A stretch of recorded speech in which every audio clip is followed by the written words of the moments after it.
Hello, and welcome to episode 2 of Just Clue. So, for this episode, we really thought hard about how we would introduce everything, how we would talk about this next segment. So, I thought if I was introducing the concept of Cloummunity to everyone, that I'd introduce you to them for yourselves. So, for those listening on audio only, just imagine this is the team come in. I want everybody on the other side of this to realize that I'm not actually just talking to myself, and in every production it actually really consists of a whole team. So what you see in front of the camera, even if it looks so simple, whether it's a movie, whether it's a podcast, whether it's even just content on social media, there are teams behind this. It's really a lot of work to put out high value production content out there. Okay, team, come in. So this is the amazing Cloummunity, the Manila team at least. We have our Cebu team also, but what we did was they compiled a list of questions that they wanted to ask me. Just as Just Clue's theory is. Are you guys just gonna stand there around me? parang what's up, guys? Hey. Yeah, but that's the whole concept of this second episode, is that they get to ask me anything under the clouds. So anything personal, we're gonna jump categories. This second pilot episode is just about the safe space that is the Cloummunity, and we're just gonna roll with the punches. So hopefully open that conversation. And with every other episode, okay, I think you guys can sit down now. Thank you so much for joining the frame. But with every other episode, moving forward, we're gonna bring in a guest here, and then we're gonna bring in the Cloummunity also, because I think influencer heavy area, each one of us is actually an influencer, and I consider my team an influence. So where do we begin with this episode, team?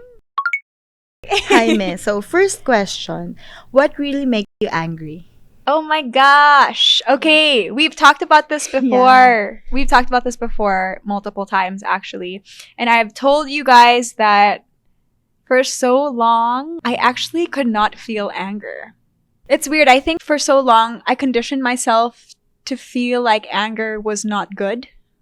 And anger was like the enemy. And so my range of emotions consisted of happy, happier, sad, and sadder. Like, I couldn't feel angry. And it definitely took a toll on me, because I had one of my mentors tell me, what's that girl's name? The girl that she's super powerful, and then the one whose powers is as strong as Dr. X. Okay, maybe it's X-Men. You know who I'm talking about? Jean Grey. That. Okay, she was giving me that example. Wow, that took us really long. She's giving me that example of, she was like, if you don't slowly start to feel anger and allow yourself to feel anger, like Jean Grey, you might get one day so angry that you'll blow up the world. And I was like, wow, I don't want to be responsible for blowing up the world. So I think it was a blessing that this year was the first time I really felt anger when I got my dog, Venice. Sometimes called Venice Beach, sometimes called Venice Bitch. But yeah, she makes me mad. She makes me truly mad. She pushes my boundaries, but that's really the surface level answer of what makes me angry, guys. But ever since then, I've slowly started to embrace anger, because I realized that if I'm angry about something, then it means I know where I stand and I have boundaries and I know what it feels for me to be respected. And I think I get angry when I feel disrespected, or I feel not honored and not heard, not valued and not seen. And it's not so much that I'm angry with the person that makes me feel that way, but I'm angry at the fact that person, I gave my power away to that person to affect me. So that's what makes me angry. Yeah. If you could only eat one meal for the rest of your life, what would it be? Wait, how is this in the same category? Anger and eating. My comfort food is coffee, but I wouldn't eat that for the rest of my life. I think my favorite food, Mexican, like tacos. You guys know this obviously, but my range of food has expanded in the past year from being vegetarian for so long to being pescatarian and I stopped eating meat 13 years ago. And only really this year I started to eat meat again. And at first I was like, I don't know if I enjoy this. But now I'm like, wow, what an amazing opportunity. Food tastes so good. So good. Ice cream, so good. So yeah, I think Mexican brunch food, eggs, breakfast. Breakfast is my favorite meal of the day. Bread, Tabasco, sriracha. So I mean, when I started to restrict myself at such a young age, it was a control thing. Where for me, food was easy to control and I felt in control of myself when I could control my diet. So there's also, I think, a healthy way to restrict and an unhealthy way to restrict. But definitely I could say ever since I started eating everything again, I feel heavier. Like, not weight-wise, but like I do feel a little heavier when I eat too much meat versus when I was on a completely like vegetarian diet. But I also feel happier though because yeah, food tastes so good. Everybody's bodies are so different. So, I mean, the reason why I started to eat everything again was because I had like health issues. So, also restricting yourself too much can take away the nutrients and the vitamins that the body needs. But I'm no health expert. Yeah, everybody's body is different. If you could live anywhere, where would it be? Your phone is upside down. Yes, ma'am. Okay. Um, if I could live anywhere, I would live along Alabang Zapata Road. Alabang Zapodi. My favorite road in the whole Metro Manila. I honestly think, jokes aside, that I wake up when I live here in Manila and I feel confused at how I just moved here recently. Like, I feel like it's the first time in a while I feel like I belong to a place. And we've definitely talked about this before while sitting in our table. Yeah, I feel like I've been privileged enough to travel to so many places in my early lifetime alone. And even when I was traveling, I never felt like I belonged or felt connected to a place. The first place I really felt that was LA. Very weird. When I used to live there for film school. In a very short time, I don't know. It's not even because of the people or the experiences I had, but something about the place I felt drawn to. So that's why I was very sad when I left. And for so long, I was running away from the Philippines. Like in my head, I was like always trying to fight the system. Never felt I fit in here. Not never, but always was confused about my role in my identity as identifying as Filipino. But I now realize, and it was in the pandemic that I realized, was the longest I lived in the Philippines since I was in middle school, which is crazy. And that's when I realized I love the Philippines so much. I don't care what people say. Love my hometown, Cebu, but also I wouldn't change where I'm living right now, which is Metro Manila. So, miss, you're originally from Cebu, pero sometimes ba you feel homesick? No. I think, and I've definitely shared this with you guys before also, even when I lived away for college, I never really felt homesick. I don't know if that's like a personality thing or like I'm just more present where I'm like, wherever I am in that moment, I integrate into it. So I don't really look back too much at my past or try to think too far ahead into my future either. So maybe in that way, I don't feel homesick. But I will share recently when I was going through a moment of sadness a couple weeks ago. That was the first time in my life. Okay, not in my life, exaggerate. First time in a while where I wanted to run home. And that's when I was like, if I'm wanting to run home, does this mean this is not home for me? And so I remember like that day I was like, I feel like maybe I just need to be around my family. But after much evaluation, I realized, why would I run to Cebu when I would be running away from my problems? And when I know for a fact that within myself I can stand up and just face the problem head on. And I told myself, I was like, I'm not letting anyone take away this space from me. In terms of like I said, I love Manila. I feel safe here where I am. So why would I run away from that just because I was running away from my problems? So yeah, I guess Manila's home. What is your favorite thing about your career? The Cloummunity. And whether that is a scripted answer, but it's not scripted because it's really the first thing I can think of off the top of my head, is I think everybody wants to feel purpose and everybody's trying to find that feeling of purpose. And I've always said this from the start, but I start with you guys first and feeling impact with you guys first. I think I feel really privileged to have had mentors and feel like I've had great people guide me and teach me from a young age. And I've had very healthy bosses and healthy experiences in terms of leaders around me. So it fulfills me in my career now that I see you guys grow and I see that you guys are happy and that I'm able to empower you first, because I know that it's like a domino effect. Because one day, like, I want you guys to do that to your own teams, like all the people around you. So yeah, I think that's the most empowering thing about my career. I love it. If you could just to do anything for a day, what would it be? Oh my gosh, anything in a day.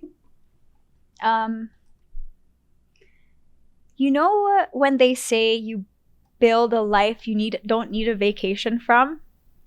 I truly feel like that's what I have right now.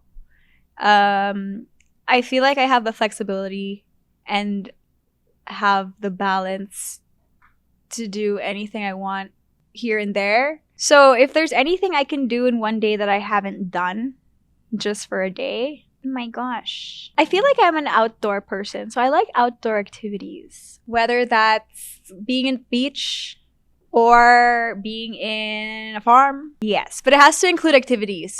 Okay, go lang. So Go this lang. time, let's talk about finding authenticity and navigating today's world. In a world that often pressures women to conform to certain standards, how have you found your own authentic voice and identity?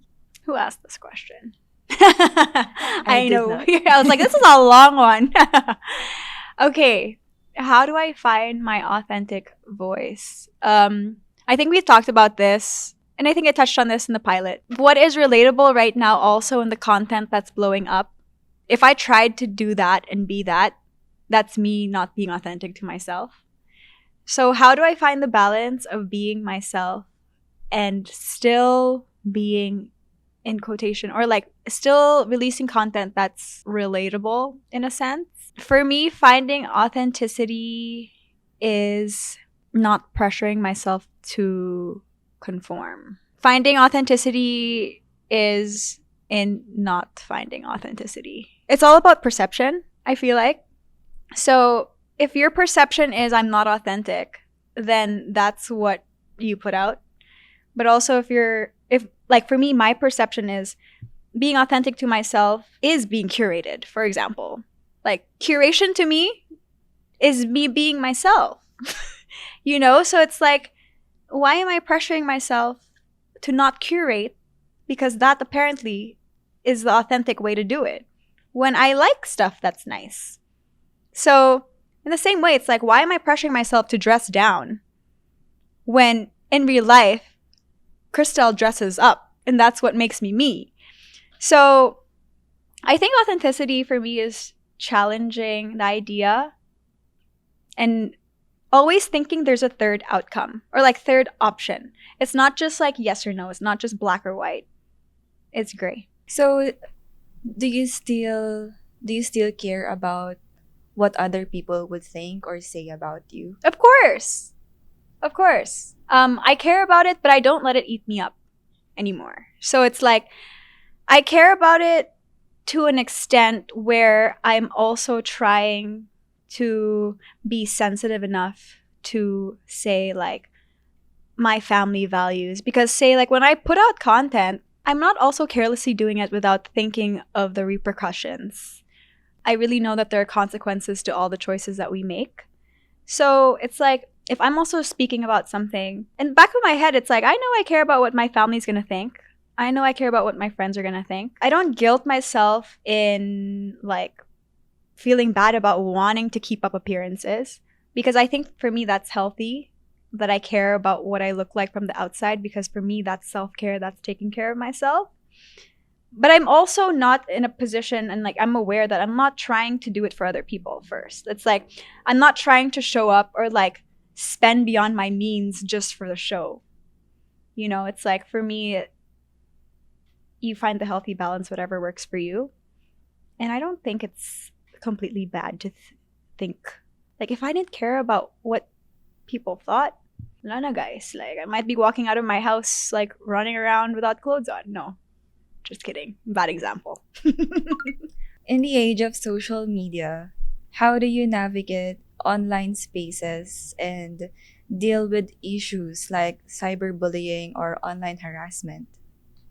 I personally have not experienced either, and I would really, truly hope to keep it that way. But I mean, with the clients we deal with, we definitely see that happening. Whether it's a business page that you have where you get bad reviews, or one angry client who, like, rates your business low and leaves a bunch of bad comments. We've seen that happen. And so I can't personally speak from a place of me navigating myself. But I think I could really just say that people will always have opinions. Share it if you feel like that's authentic to you. But also, those opinions would only shake me if I wasn't secure with who I am. And it doesn't mean that, say, I'm hypothetically putting myself in a situation where I am criticized online. I'm not gonna pretend like I wouldn't be affected by it, because I'm human. But also, if my intention was coming from a place of not harming anyone, I think what matters more is what you do afterwards. Okay, so for this next one, let's talk about self-care, happiness, and shutting out negative energy. So, Energy. how can people effectively balance self-care and personal life without feeling overwhelmed or burnout? How do people effectively balance it? I think for me, I learned the hard way, because I used to really, really be a perfectionist, you know? And I didn't really know the concept of balance before, where I would really overwork myself. And it still happens until now. Sometimes I'm like, what am I trying to prove? I know whether I'm trying to prove to myself, to other people, with this company, what I could do. Hey, if that's where it's coming from, it's made me pretty successful. So, how do I balance that? Is that I allow myself to rest. Not that and I still feel guilty about it sometimes. Like, I feel uneasy when I'm not doing anything, because I feel like I constantly need to achieve. And this was something I had to work with myself, like, internally, to figure out why. So these days, I run through all the conversations in my head on my own, and I kind of allow myself to go through every hypothetical situation until I'm exhausted. And then I let myself rest, and I know at this point what I like. So I give that to myself, you know? So whether it's like buying myself flowers, or lighting a candle because I like that it smells that way, or, like, I don't know, treating myself, I think part of the balance is in also giving to yourself and not feeling remorse about it. Yeah. So, Next, how do you stop being a people pleaser? Don't pressure yourself to stop. I think if we are always fixated on the idea of like, how do I stop being a people pleaser? It's like, that means you are one. You know? Like I'm saying when you asked the earlier question, it's like, what if we just embrace that we like to please people a little bit? Like, just what if? Then we won't see it as such a bad thing, but then we can find the balance within us and accept ourselves for being that. And that way, it's like when we accept ourselves for that, then just maybe we'll become less of it. But the less woke answer would be the less woke answer to how to not be a people pleaser is work on yourself and find out what you like and what you don't like. Find out what your boundaries are. Practice implementing your boundaries and find ways to empower yourself, because it's so hard to just tell someone like, just be confident. Like, it doesn't work that way. If it was just as easy as that, we'd all stop trying to please each other. But yeah, I think self-reflection, self-awareness is good. Everyone copes differently, so try new things and break your pattern, you know? Like, get out of your comfort zone, because you'll never know who you meet, what version, and I don't mean in other people, I mean in yourself. Like, what version of yourself you'll meet or discover. And once you feel empowered in that version of yourself, you kind of get rid of the pressure to please everyone else when you like yourself.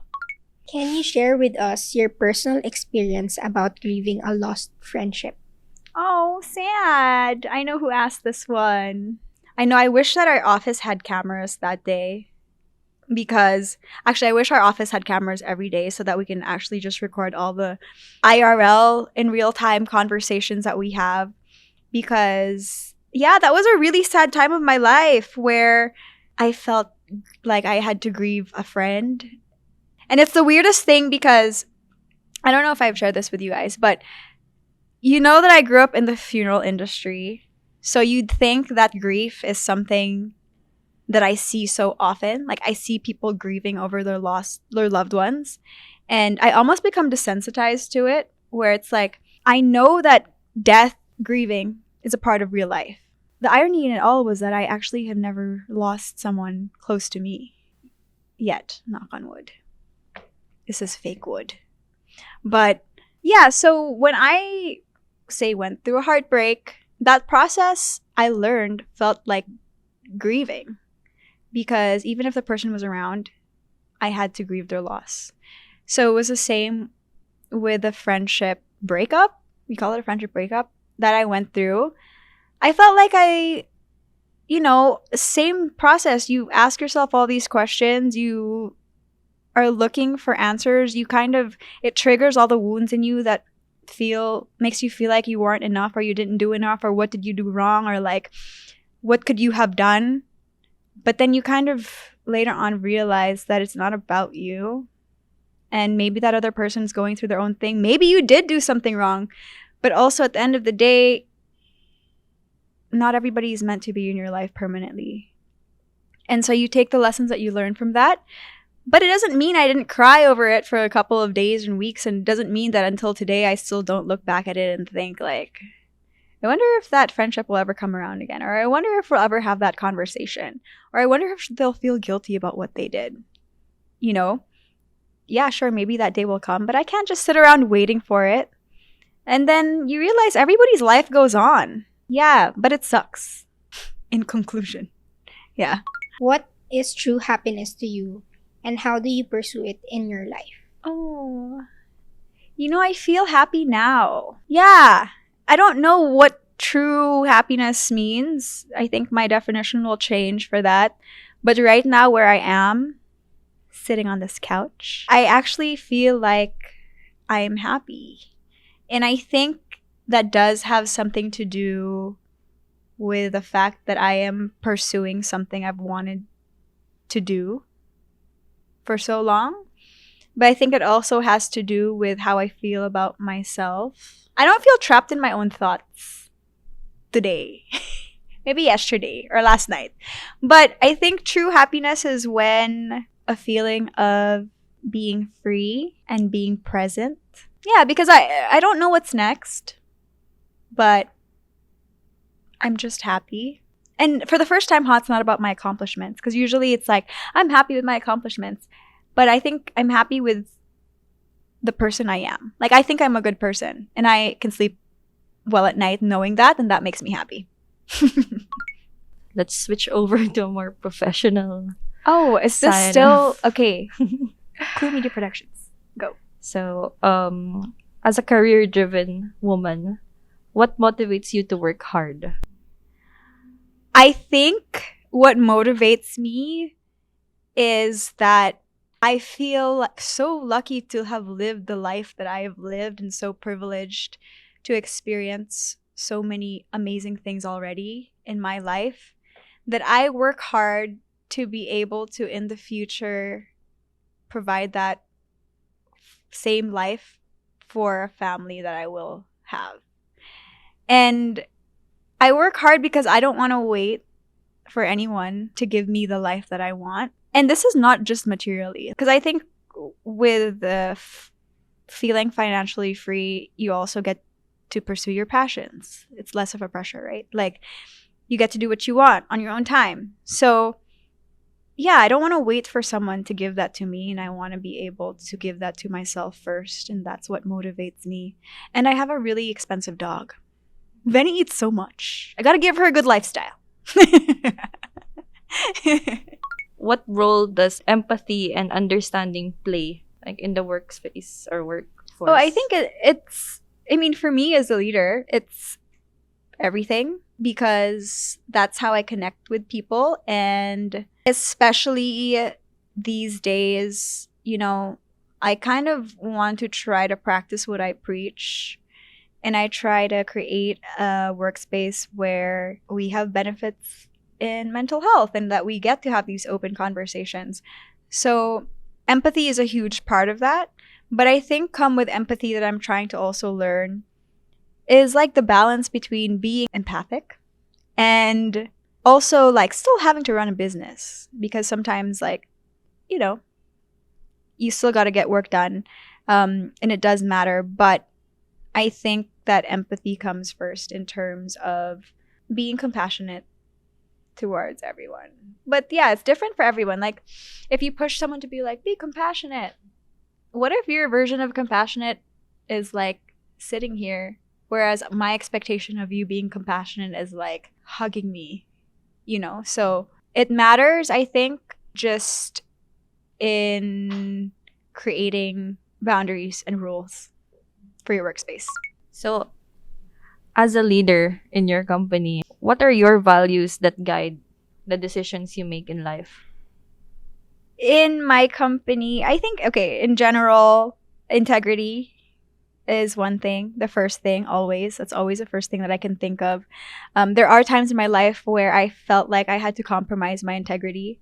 And I don't know whether integrity is dictated by society, but I think for me, I know what feels morally right and wrong for me. I mean, it is those times where I had felt like I had to compromise my integrity that makes me rethink my life. But yeah, integrity is definitely the number one value I look for. After integrity, self-awareness. Is that a value? To be self-aware?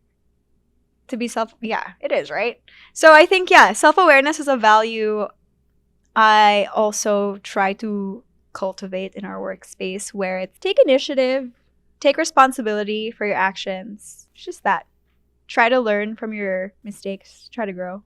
Yeah, maybe compassion would be another one, but that means something different to everyone. Yeah. Fun lang sad also. Fun is a value. Yeah, have fun. So, on the topic of growth of your company, like everything that Your rapidly, Our company. our company that has rapidly grown the past year, what is another dream or goal that you've always had but haven't pursued? And what do you think is holding you back? I want to make a movie, guys. What is holding me back? finances, TBH. Yeah, I think that's the next goal. And we've talked about that a lot. But, I mean, even with the production so small like this, you know, it doesn't come cheap. So you can just imagine how much creating a movie, how much resources that needs. So that's hopefully one day. As a self-starter, you're obviously gonna go through challenges and hurdles. Can you share a personal story of overcoming adversity and how it has informed your approach to advocacy and change? Why do I feel like I do what I do? What is the advocacy is the first question I'm asking myself. If the advocacy is to speak out, and exactly what just Clou stands for, which is like dreaming big and using your imagination. What pushes me to do that is my first feeling of betrayal. So I think betrayal comes in different forms. And ultimately, it was a betrayal to myself. Like I said, I think in a previous episode, when I kind of felt empowered in myself and promised myself that I would not allow myself to feel that way again, that's what pushes me to do this. And how did I overcome that? Is I just had to go through it. So nowadays, with any of the failures that I feel I encounter on the day-to-day, I bounce back quicker. So whereas before it's like, I don't know, when they say like when you've hit rock bottom, anything after that feels like it's not the bottom. Because it's like, you've gone through it anyway once, like you'll be fine. Yeah. So, in the pursuit of your personal growth and in societal change, how do you balance the need for patience with the urgency of addressing issues?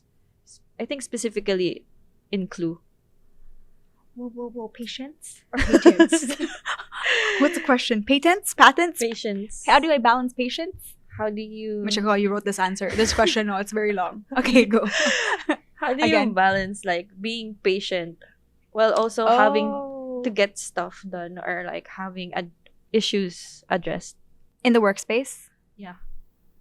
I think I'm too patient of a person. And that's where I feel my integrity compromised sometimes, is when I am too patient as a person. So how do I balance being patient and getting stuff done? I've learned to delegate, to be honest. And that's why I've learned, and that's the whole concept of this whole podcast. It's like, it's not just me.